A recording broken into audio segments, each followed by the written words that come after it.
এই ভিডিওটা দেখো। একজন মাঝবয়সী মহিলা এঁটো খাওয়াচ্ছে গোপালকে।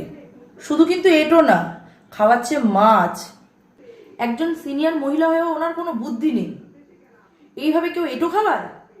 ধর্মের নামে কি করছে দেখুন। গোপালকে নিয়ে ঘুরতে হবে, গোপালকে নিয়ে সব জায়গায় যেতে হবে। কোথায় লেখা আছে আমাদের ধর্মে যে কোথাও গোপাল যদি রাখা হয় সেখানে গোপালকে সাথে করে নিয়ে যেতে হবে? আর যদি সাথে নিয়ে যাওয়াই হয় তাহলে গোপাল সাথে নিয়ে গিয়ে কেন খাওয়ানো হবে এটো?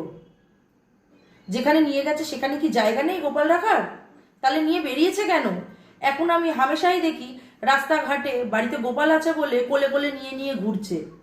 এই গোপালকে যেখানে সেখানে রাখছে, ট্রেনে নিয়ে যাচ্ছে, বাসে নিয়ে যাচ্ছে। গোপালকে নিয়ে যাওয়াটা তো ঠিক, তাও আমি মেনে নিচ্ছি, কিন্তু আপনারা বলুন তো, এটো খাওয়াটা কি ঠিক ছিল? ঠিক হয়েছে ওনার? তার উপরে মাছ, আমিষ।